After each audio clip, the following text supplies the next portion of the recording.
friends, this is Vincent. நம்ம சேனலுக்கு உங்களை நண்பரோட வரவேற்கிறேன். ஓகே फ्रेंड्स, பிசிக்ஸ்க்கு நல்ல சூப்பரா நீங்க ப்ரிப்பேர் பண்ணிட்டு இருக்கீங்க. இந்த நேரத்துல இந்த வீடியோ ரொம்ப முக்கியமான வீடியோ. நான் உங்கள்கிட்ட ஒரு ரிக்வெஸ்டா கேக்குறது, ஒரு வீடியோ உங்களுக்கு பிடிச்சிருந்துச்சு அப்படின்னா உங்களோட ஃப்ரெண்ட்ஸோட வாட்ஸ்அப் குரூப்ல நீங்க ஷேர் பண்ணுங்க கண்டிப்பா. ஏன்னா கெமிஸ்ட்ரிக்கு நம்ம போட்ட வீடியோஸ் வந்து உண்மையிலேயே நிறைய பேருக்கு ரொம்ப ஹெல்ப்ஃபுல்லாக இருந்துச்சுன்னு சொல்லி பசங்களே கமெண்ட் பாக்ஸ் சொல்லியிருந்தாங்க. அது எத்தனை பேருக்கு வந்து அதை பார்த்தீங்க அப்படிங்கிற எனக்கு தெரியல. கெமிஸ்ட்ரிக்கு பார்த்த ஸ்டூடெண்ட்ஸ்லாம் எங்கே போனாங்கன்னு தெரியல. ஃபிசிக்ஸோட வீடியோஸை பார்க்குறதுக்கு ஆளே இல்லாமல் இருக்குது சரியா. அதனால தான் சொல்கிறேன். ஏன்னா நம்ம போடக்கூடிய வீடியோஸ் கண்டிப்பாக உங்களுக்கு ரொம்ப ஹெல்ப்ஃபுல்லாக இருக்கும் சரியா. அதனால் உங்களுக்கு பிடிச்சிருந்துச்சு அப்படின்னா நீங்கள் ஷேர் கூட பண்ண வேணாம், ஒரு லைக் பண்ணுங்கள், அதுவே ஆட்டோமேட்டிக்காக போயிட்டே இருக்கும் சரியா. அதனால் கண்டிப்பாக இந்த வீடியோ வந்து உங்களுக்கு ரொம்ப ஹெல்ப்ஃபுல்லாக இருக்கும். அதாவது நீங்கள் இந்த வீடியோவில் நல்லபடியாக ப்ளூ பிரிண்ட்டை பற்றி பார்க்க போகிறோம். அதே மாதிரி இந்தந்த சாப்டர் பார்த்தா போதும், பாஸ் பண்ணுறதுக்கு இந்தந்த சாப்டர் பார்த்தா போதும், சென்டம் எடுக்கிறதுக்கு 2 சாப்டர் நீங்கள் படிக்காம போனாங்க என்னாச்சு பார்த்தா சென்டம் எடுக்கலாம். அதுக்கப்புறம் 5 மார்க் இது மட்டும் தான் இப்போ கேட்க போகிறாங்க அப்படிங்கிற கோல்டன் கொஸ்டின்ஸை நம்ம பார்க்க போகிறோம் சரியா. அடுத்த வீடியோவில் 2 மார்க் 3 மார்க் நம்ம பார்த்துடலாம். அதனால் ஸ்கிப் பண்ணாதீங்க, லாஸ்ட் வரைக்கும் கேளுங்க. நிறைய விஷயங்கள் இந்த வீடியோவில் நம்ம புதுமையாக பேச போகிறோம் சரியா. ஓகே, இப்போ நீங்கள் பார்த்துருக்கிறது வந்து பார்த்தீங்க அப்படின்னா ப்ளூ பிரிண்ட் தான் நம்ம என்ன பார்த்துட்டு இருக்கோம் சரியா. இதில் ரொம்ப முக்கியமான விஷயம் அப்படின்னு நம்ம சொல்லும் போது வந்து பார்த்தீங்கன்னா, அதாவது எந்தெந்த சாப்டரில் அதிகமான கொஸ்டின்ஸ் வந்து வருது. இப்போ இங்கே வந்து டோட்டல் மார்க் வந்து கொடுத்துருக்கோம் சரியா. சாப்டர் ஃபர்ஸ்ட் சாப்டர்லேருந்து நமக்கு வந்து பார்த்தீங்கன்னா 12 மார்க் வந்து நமக்கு என்ன கொடுக்குறாங்க. ஃபர்ஸ்ட் சாப்டர்லேருந்து நமக்கு வந்து 12 மார்க் கிடைக்குது. அதே மாதிரி சாப்டர் 13 நமக்கு வந்து பார்த்தீங்கன்னா 13 மார்க் வந்து கிடைக்குது. அதுக்கப்புறம் சாப்டர் 7 சரியா, 7th சாப்டர்ல வந்து நமக்கு வந்து பாத்தீங்க அப்படின்னா 12 மார்க் கிடைக்குது. 9th சாப்டர்ல வந்து நமக்கு 12 மார்க் கிடைக்குது. அப்ப ரொம்ப முக்கியமான சாப்டர்ஸ் நம்ம சொல்லும் போது, அதாவது சாப்டர் நம்பர் 1, அதுக்கப்புறம் சாப்டர் நம்பர் 5, அதுக்கப்புறம் வந்து பாத்தீங்கன்னா சாப்டர் நம்பர் 7, அதுக்கப்புறம் சாப்டர் நம்பர் 9, இதெல்லாம் வந்து பாத்தீங்கன்னா ரொம்ப முக்கியமான சாப்டர்ஸ் சரியா. அப்ப நமக்கு எந்தெந்த சாப்டர்ல 2 மார்க் வந்து கேட்கறதே இல்லை அப்படின்னு சொல்லி பாத்தீங்க அப்படின்னா சாப்டர் நம்பர் 2லயும் சரியா, அதுக்கப்புறம் சாப்டர் நம்பர் 8லயும் நமக்கு வந்து 2 மார்க் வந்து கேட்கறதே இல்லை. 3 மார்க் வந்து எதுல கேட்கறது இல்லை அப்படின்னு சொல்லி பாத்தீங்க அப்படின்னா சாப்டர் நம்பர் 5ல இருந்து 3 மார்க் இது வரைக்கும் கேட்கவே இல்லை. ஆக்சுவலா ப்ளூ பிரிண்ட் வந்து நம்ம எப்படி கொடுத்துருக்கோம் அப்படின்னு சொல்லி பாத்தீங்கன்னா, இது வரைக்கும் நடந்த பப்ளிக் எக்ஸாம் அனலைஸ் பண்ணி உங்களுக்காக கொடுத்துருக்கோம். ப்ளூ பிரிண்ட் அப்படிங்கிற அபிஷியலா எதுவும் கிடையாது, அது தெளிவா நீங்க பாத்துங்க. அதே மாதிரி சாப்டர் நம்பர் 5 என்ன பண்ணாங்கன்னு சொல்லுங்க, 2 5 மார்க் வந்து கண்டிப்பா என்ன பண்ணிடுறாங்கன்னு சொல்லுங்க கேட்டுறாங்க சரியா. அதனால சாப்டர் நம்பர் 5 நீங்க தெளிவா பாத்துங்க. இப்ப நீங்க சாப்டர் நம்பர் 11ஐயும் சரியா, அதுக்கப்புறம் சாப்டர் நம்பர் 8ஐயும் நீங்க படிக்கவே வேணாம்.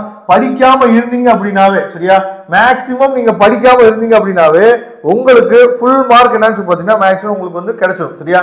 அப்ப சாப்டர் நம்பர் 8ஐயும் சரியா, அதே மாதிரி சாப்டர் நம்பர் நீங்க வந்து 11ஐயும் படிக்கணும்னு அவசியம் இல்லை.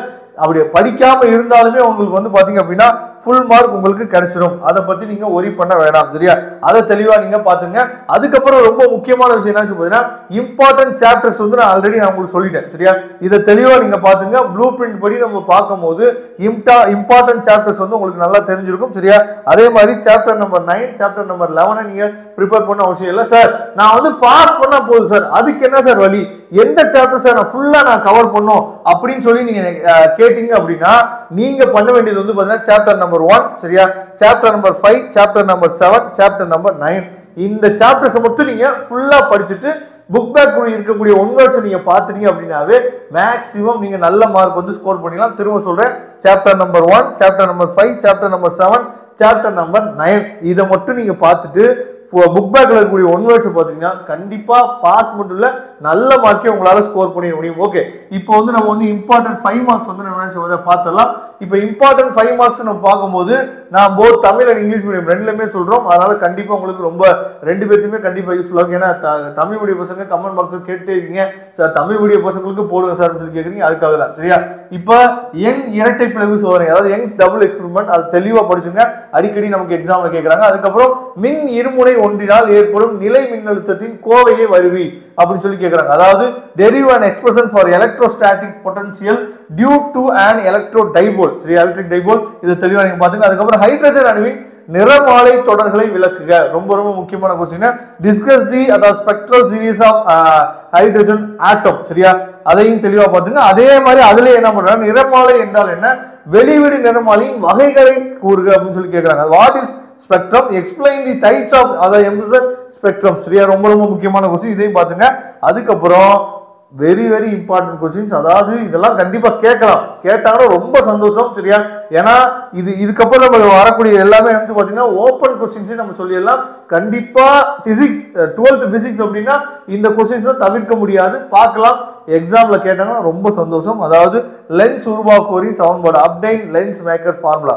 அதுக்கப்புறம் வோல்ட் மீட்டரை பயன்படுத்தி மின்கலத்தின் அகமின் தடையை காண்பதை விளக்குக. அதாவது எக்ஸ்பிளைன் தி டிட்டர்மினன்ட்ஸ் ஆஃப், அதாவது the internal resistance of the cell using voltmeter. ரொம்ப ரொம்ப முக்கியமான கொஸ்டின், அது தெளிவா பாத்துங்க. அதுக்கப்புறம் நம்ம பார்க்கறது வந்து பாத்தீங்கன்னா மீட்டர் சமண சுற்றை பயன்படுத்தி தெரியாத மின்தடையை காண்பதை விவரி அப்படின்னு கொடுத்திருக்காங்க. சரியா?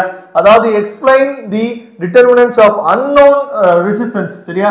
Using the metre bridge. ரொம்ப ரொம்ப முக்கியமான கொஸ்டின். அதுக்கப்புறம் derive the equation of angle deviation. ரொம்ப ரொம்ப முக்கியமான கொஸ்டின். ஒளிவிலகல் எண் காண்பதற்கான கோவையை காண்க. சரியா?